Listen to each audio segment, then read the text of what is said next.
GM fam, it's Daito here, and today we are walking you through a build that features a unique wand, the Oculus.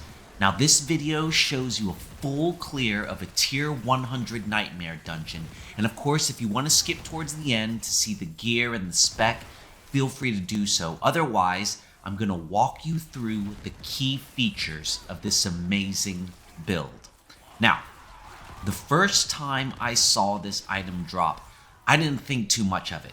The fact that it teleports you to a random location didn't seem very viable to me. And, I wasn't sure how that type of erratic movement or behavior could play out well in a nightmare dungeon. But when you combine the Oculus with the Raiment of the Infinite, baby, you've got yourself a stew.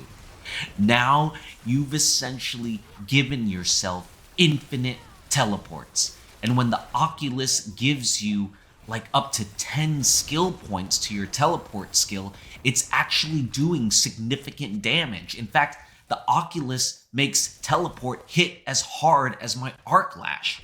So you can see in the video, the random nature of teleporting with dodge is kind of offset by the insanely low cooldown of teleport with the additional ranks. So you can almost always teleport back to where you want to be after you dodge.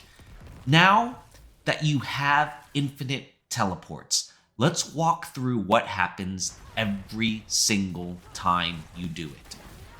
First, the Raiment of the Infinite is making your teleport pull in the enemies and, more importantly, stun them. Next, since you're using the Charged Bolts enhancement, after you stun those enemies, you have almost a 50% chance to release 3 Charged Bolts. Now, you might be wondering, Daito, why would we run Charged Bolts as our enhancement? Aren't there any better options? Well, in tier 100 nightmare dungeons, defense is the name of the game. And since we've chosen the destructive Charged Bolts skill in our tree, hitting an enemy reduces their damage dealt by 25%.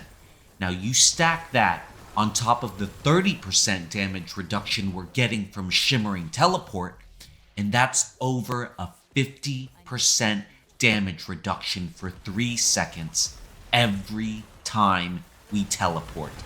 That, my friends, is what makes us immortal.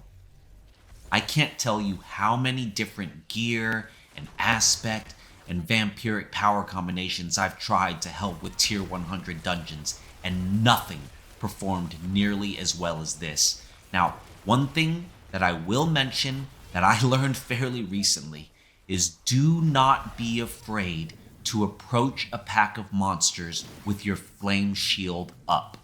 You are the most vulnerable in that first second you engage. That's when you typically get one shot because your disobedience and other defenses haven't revved up yet.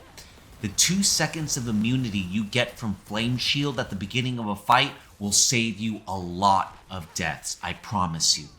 So as you can see in this video, the kill speed against the final boss is a bit lackluster.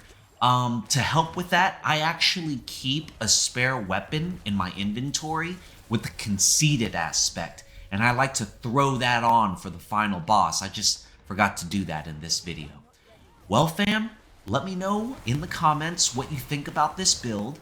If you enjoyed the video, please like and subscribe, and until next time, happy hunting fam.